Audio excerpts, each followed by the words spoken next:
অনেক content creator মাসে লাখ লাখ টাকা আয় করছে। এখন আমার কথা হলো যে এই যে লাখ লাখ টাকা আয় করছেন তারা, এখন আপনার সন্তান, আমার সন্তান কি এইভাবে কন্টেন্ট তৈরি করে আসলে আয় করতে পারবেন কিনা?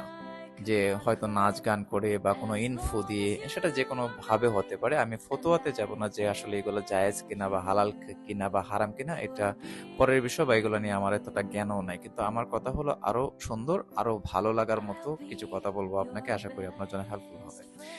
দেখেন, দুনিয়াটা হলো হেল্পের খেলা, অর্থাৎ একজন আরেকজনের প্রবলেম সলভ করি আমরা। যেমন আমি যদি আমাদের এন্ড থেকে আপনাকে একটু উদাহরণ দিয়ে বোঝাই, তাহলে দেখেন যে আমরা কিন্তু অনলাইনের থ্রুতেই আপনাদেরকে হেল্প করছি। কিরকম ভাবে সেটা? যেমন আমরা আপনাদেরকে বই দিচ্ছি, কোর্স করাচ্ছি, শিখাচ্ছি, এবং তার বিনিময়ে আপনারা কিন্তু আমাদেরকে পে করেন। এখন ফেসবুক থেকে কিন্তু আমাদের তেমন কোনো ইনকাম আসে না।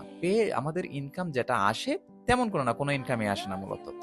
যে ইনকামটা আসে সেটা হলো আপনাদের থ্রুতে। আপনারা আমাদের কাছ থেকে কোনো কিছু কিনেন, তারপরে কিন্তু আমাদের এখানে টাকা আসে। আদারওয়াইজ কিন্তু আসে না। তদ্রূপ আপনি যদি একটা গাড়ি কিনেন, ওই গাড়ির যে কোম্পানি গাড়িটা বানাইয়া হয়তো আপনার এই ফেসবুকের থ্রুতে কারো কাছে সেল করলো, বিক্রি করলো, তারপরে এখান থেকে একটা সে লাভ পেলো।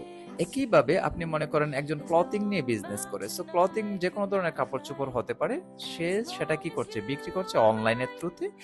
সেটা এই অনলাইন থেকে ওই সেল করার কারণে এবং আরেকজনের প্রবলেম বা আরেকজনের একটা কমফোর্ট ফিল করার কারণে, উনি হ্যাপি হওয়ার কারণে উনি কিন্তু টাকাটা পে করছে। আপনি কোনো অফিসে চাকরি করেন, আপনার সন্তান মনে করেন আপনি কোনো একটা অফিসে চাকরি করাবেন, ওইখানে চাকরি করলে কি হয়, ওইখানেও কিন্তু ওই কোম্পানি কি করে, অন্য কারো প্রবলেম সলভ করে। তখন অন্য কারো যখন প্রবলেম সলভ করে, এখানে কিন্তু আপনার ছেলে ওইখানে এমপ্লয়ি হিসাবে কি করে, কাজ করে, চাকরি করে অন্যের দিন শেষে আরেকজনের প্রবলেম কিন্তু সলভ করছে।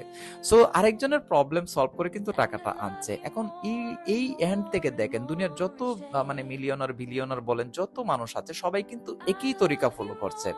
এখন আপনি যদি ওই জায়গায় না গিয়ে শুধুমাত্র নাচ গান করে কিছু বিনোদন দিয়ে আপনি মানে মানে এনিহাও কোনো কিছু করলেন, হ্যাঁ, সো এইভাবে যদি আপনার সন্তানকে আসলে গ্রো করতে হয়, তার তার তো ভ্যালুয়েশনটা কিন্তু ক্রিয়েট হবে না। যেমন আমি যদি দেখেন আমি যদি একটা নেগেটিভ কোনো কিছু করি এইখানে, যেমন মনে করেন আমি জাস্ট একটা নাচ দিলাম, ল্যাংটা হয়ে একটা নাচ দিলাম, তাহলে কি হবে, খুব দ্রুত আমি ভাইরাল হয়ে যাবো, এটা আমি জানি। হ্যাঁ, একইভাবে এই কাজগুলো, কিছু খারাপ কাজ করলে খুব সহজে কিন্তু ভাইরাল হওয়া যায়। সো এই জিনিসগুলো কিন্তু কি আমরা করা উচিত হবে? হবে না।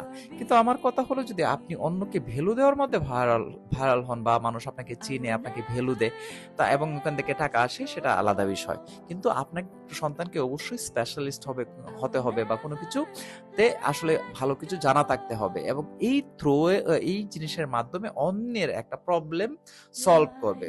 তখন যদি আপনার ওইখান থেকে টাকা আসে, তাহলে আমার কোনো আপত্তি নাই, আপনারও কোনো আপত্তি থাকার কথা না। আমি আশা করি বোঝাতে পেরেছি, এবং ভিডিওটা অবশ্যই আশা করি হেল্পফুল হয়েছে। Thank you.